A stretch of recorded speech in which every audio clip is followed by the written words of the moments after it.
Alors, cet exercice sur un satellite qui s'appelle Landsat, c'est un classique.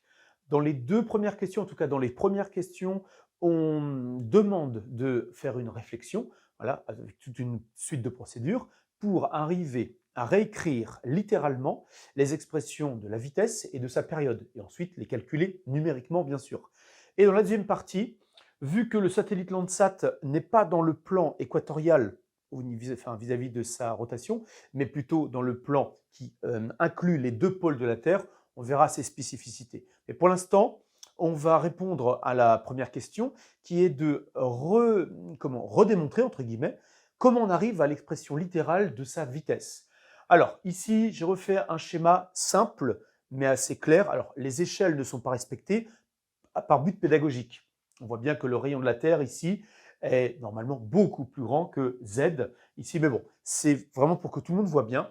Alors, le premier cercle, c'est effectivement la Terre, avec C, le centre de la Terre, et R, son rayon, 6380 km. Ensuite, le deuxième cercle, eh bien, c'est l'orbite voilà, du satellite, donc je l'ai appelé S, comme ceci, et il est à 900 km, donc c'est Z, son altitude. En rouge, euro et Eθ, ce sont les vecteurs unitaires du repère de Freinet. Alors, euro est centripète, comme ceci, et Eθ est donc tangent à la trajectoire, et donc il y a un angle droit entre les deux, entre euro et Eθ.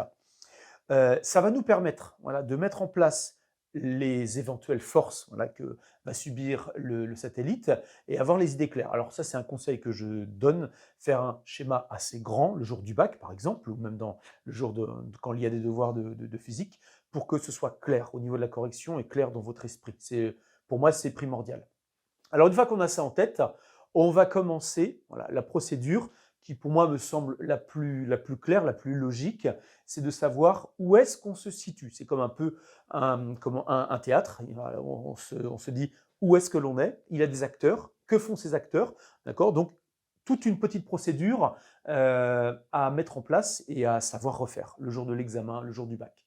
Alors déjà, le satellite, il est dans un référentiel, il est dans les référentiels géocentriques. Donc, il faut déjà mettre ça clair dans sa tête, c'est le référentiel géocentrique, comme ceci.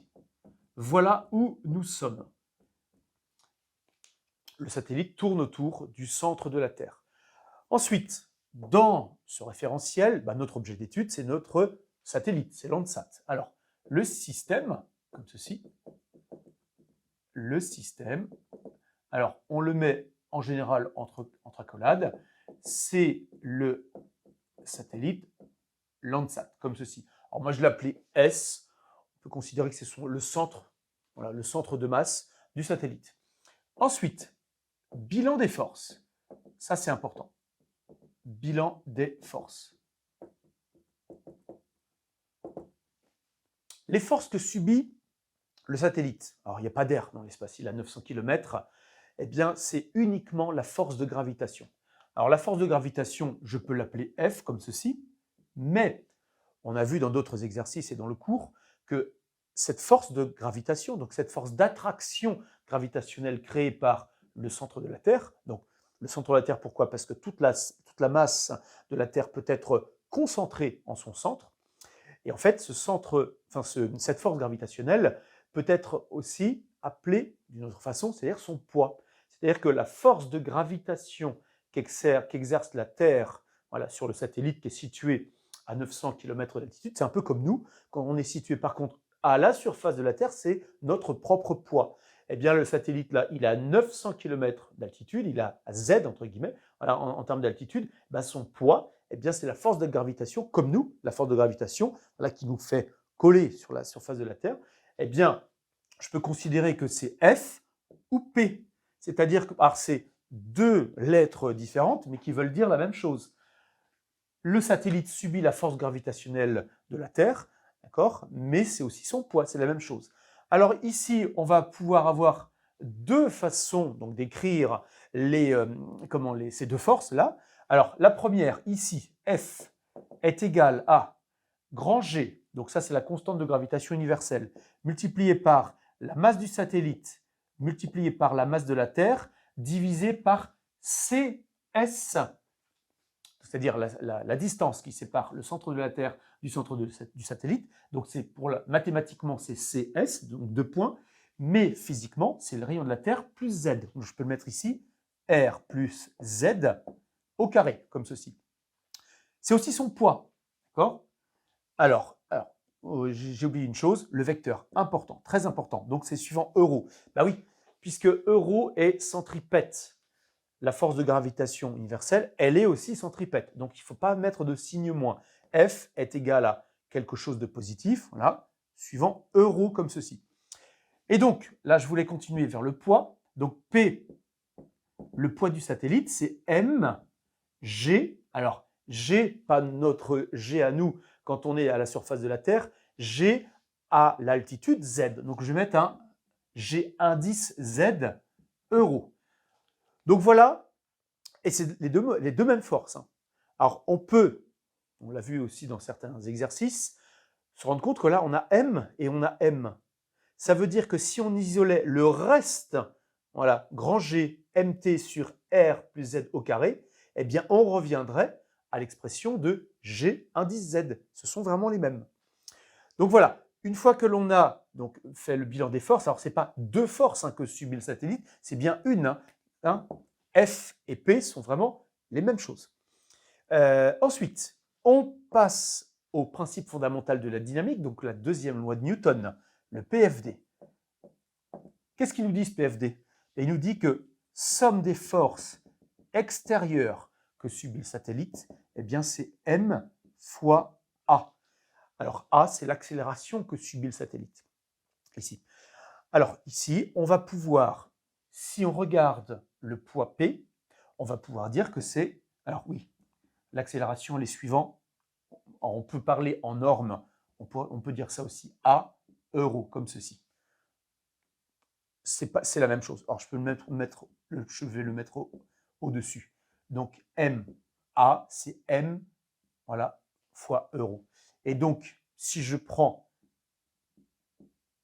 voilà, l'expression que j'avais donnée tout à l'heure, voilà, MA euro, c'est MGZ euro, comme ceci. Au niveau des normes, vu que les deux sont dans le même sens, dans le sens centripète, eh bien, on peut considérer, une fois que j'ai fait la simplification par les M, je peux dire que A est égal à GZ. Ça, c'est quelque chose d'important. L'accélération que subit le satellite, eh bien, c'est l'accélération gravitationnelle qu'il subit à l'altitude Z par rapport à la surface de la Terre, comme ceci. Alors, je reviens avec la première ici, la première expression. Je sais aussi une chose, c'est que l'accélération, c'est v carré sur la distance qui sépare le centre de la Terre de l'objet d'étude. D'accord? Ça, c'est aussi important. Alors, je vais le faire ici. C'est v carré sur, alors, CS, comme ceci. Alors, pourquoi tout à l'heure je faisais allusion à ceci? C'est que cette force-là, donc, je ne l'ai pas encore exploitée. J'ai exploité simplement que le poids. D'accord? Qui est la même chose, mais dit différemment. Donc, cette force-là, je vais la mettre ici. Donc, je vais avoir G, comme ceci, multiplié par M, MT, sur R, plus Z, comme ceci, au carré. Et ça, je sais que c'est MA. C'est Newton qui nous l'a dit. Alors, plutôt mettre toujours un vecteur, comme ceci. Euro est égal à MA euro, comme ceci. Or, A, je l'ai dit en préambule, ici, A, c'est V carré sur CS. Et V carré, CS, c'est R plus Z. Alors, je peux l'écrire ici. C'est V carré divisé par R plus Z. D'accord? Donc, je peux le mettre au bout, là. Alors, ça va faire M, V carré sur R plus Z. Donc, euro. Et évidemment, je vais aller trop vite, mais il ne faut surtout pas oublier le vecteur. Or, on voit que ce vecteur-là et ce vecteur-là sont dans le sens voilà, suivant euro, dans le sens centripète. Donc, je peux passer directement aux normes. Au préalable, je pourrais, voilà, pareil que tout à l'heure, diviser par m. Voilà, en tout cas simplifier par m de chaque côté. Donc, quand on passe aux normes et quand on a fait la simplification par m, voilà ce que l'on a. Alors, je vais pouvoir peut-être réécrire au-dessus, ici. Ça va être un petit peu plus simple. Je vais tirer un trait. Donc, j'arrive à GMT divisé par R plus Z, comme ceci, au carré. Voilà. Est égal à V carré sur R plus Z. V carré sur R plus Z. Donc, je rappelle, j'ai le droit de passer aux normes sans signe moins, puisque ce vecteur-là et ce vecteur-là sont dans le même sens. Donc, on voit que ceci est divisé par R plus Z carré, et ceci est divisé par R plus Z. Donc, je peux simplifier le carré ici, et simplifier par R plus Z ici. Donc, j'obtiens ce que je souhaite depuis le début, c'est, alors, V, alors non pas au carré, je vais mettre ça sous une racine, c'est égal à GMT sur R plus Z, comme ceci, le tout sous une racine. Donc, voici littéralement l'expression de V du satellite. C'est la constante de gravitation universelle multipliée par la masse de la Terre divisée par R plus Z, le tout sous une racine.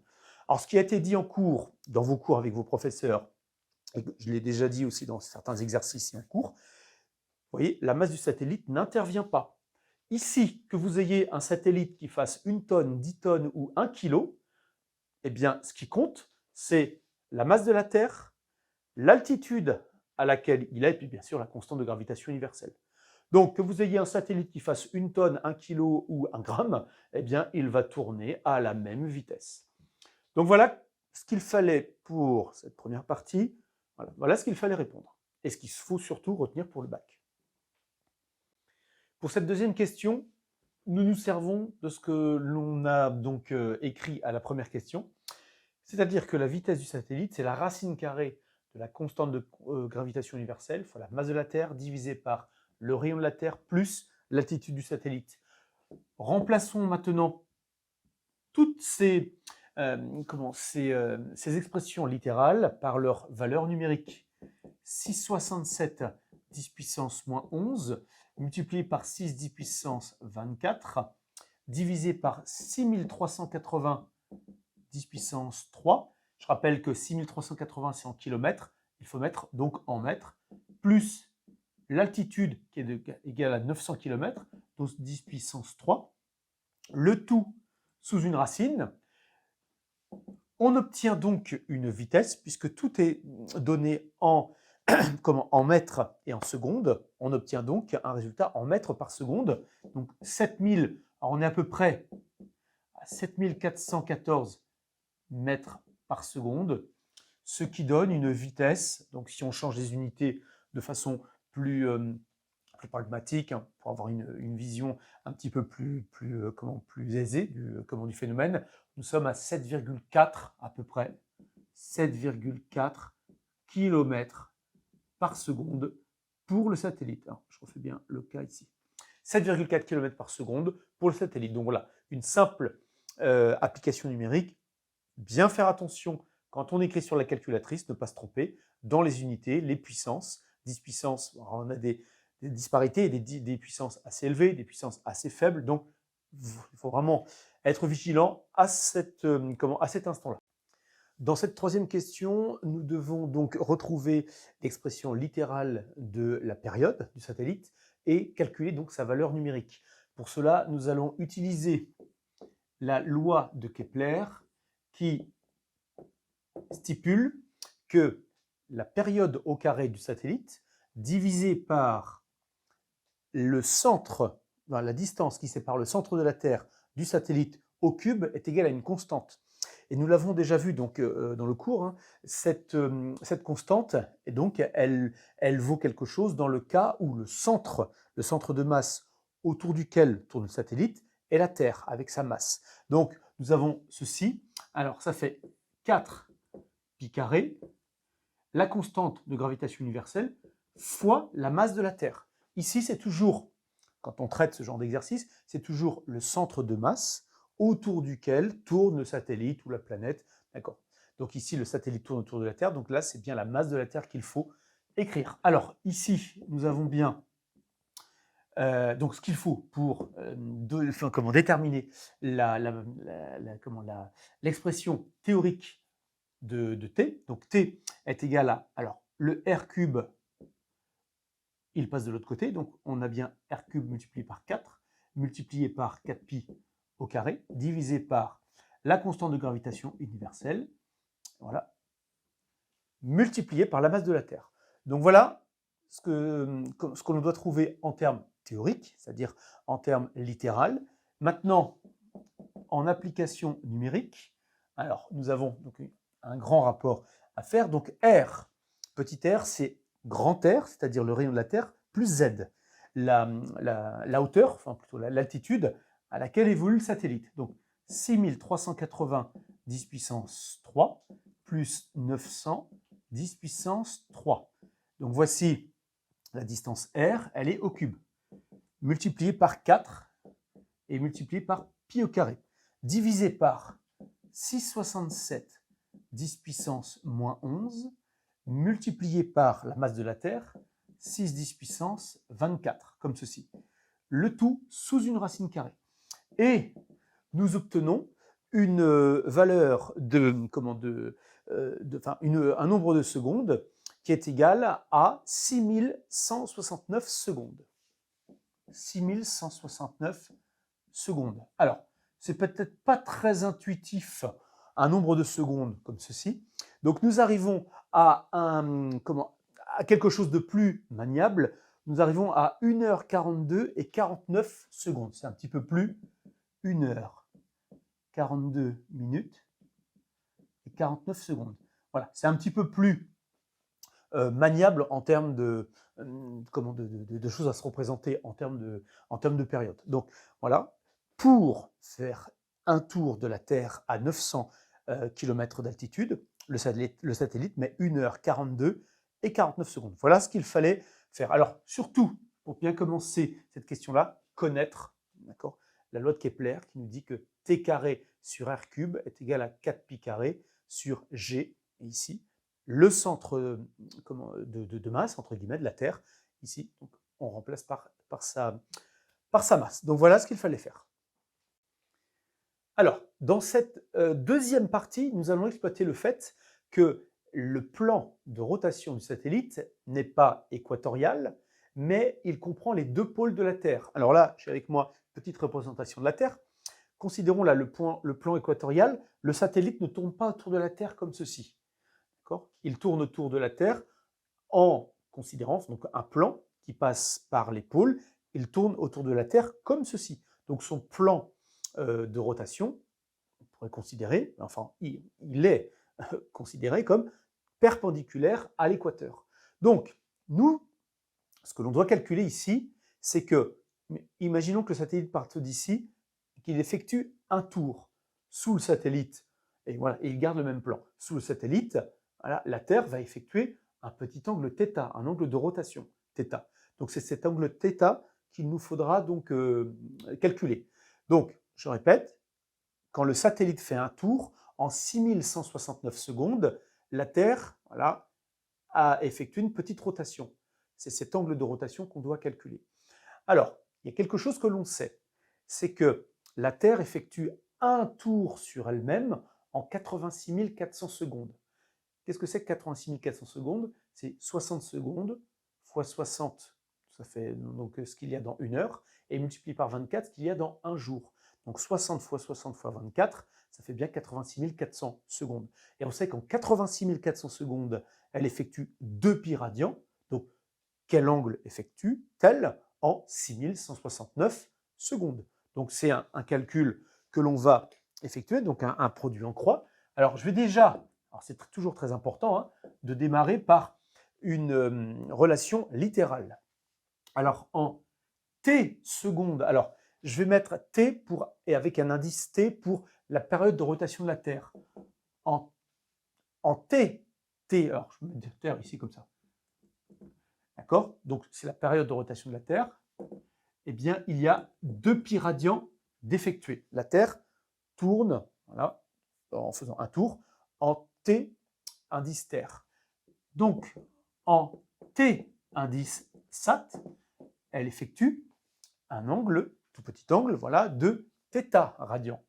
Donc θ est égal à la période du satellite multipliée par 2π divisé par la période de rotation de la Terre.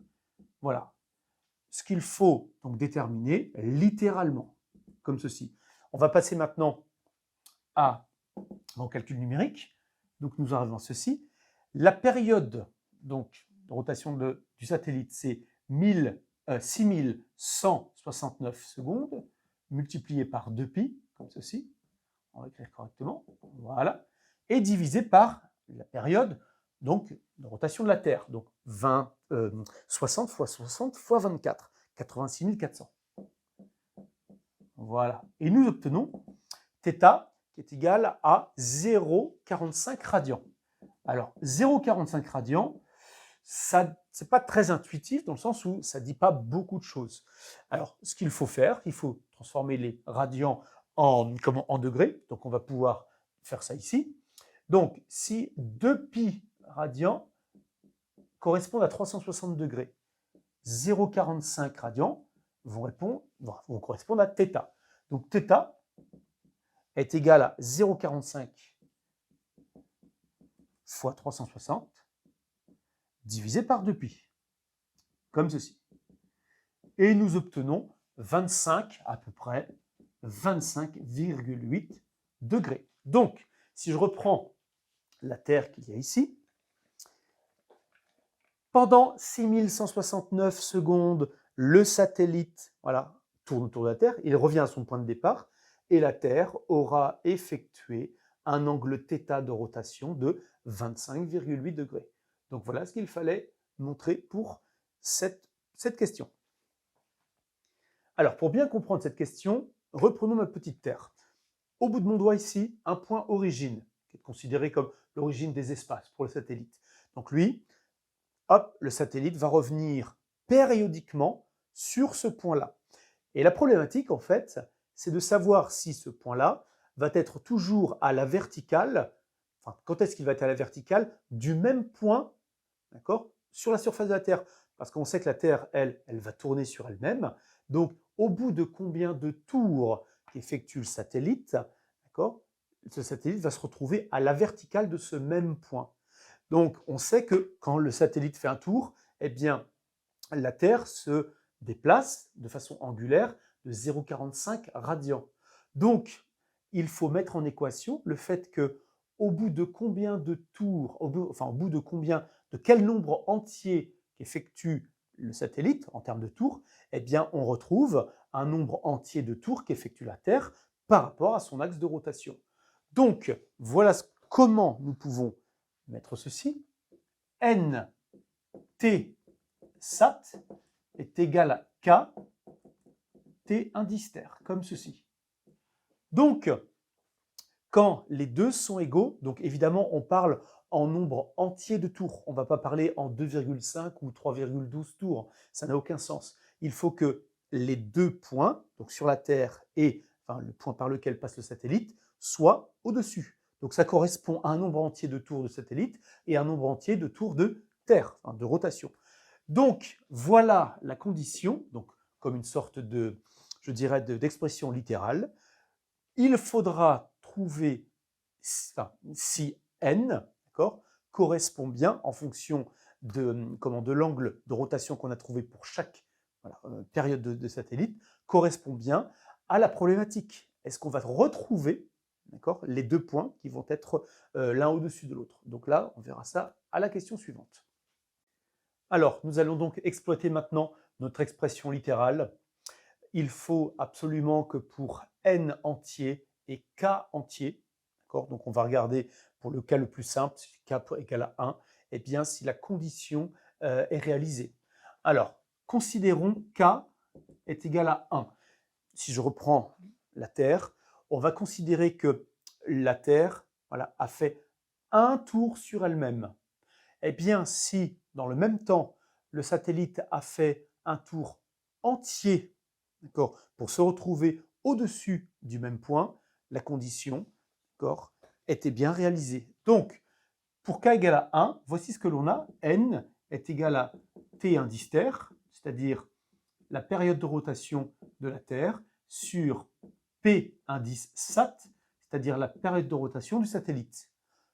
Nous allons regarder ce que ça vaut. Donc N est égal à 86 400 divisé par 6169 et nous obtenons 14. Donc la condition est bien réalisée. Qu'est-ce que ça veut dire? Ça veut dire que quand la Terre a effectué un tour, comme ceci, eh bien le satellite en effectue 14. Les deux sont entiers. 1 est entier, 14 est entier. Donc, il est prouvé, avec le calcul, que le satellite se retrouve bien au-dessus du même point de la Terre au bout de 14 de ses rotations. Voilà ce qu'il fallait répondre.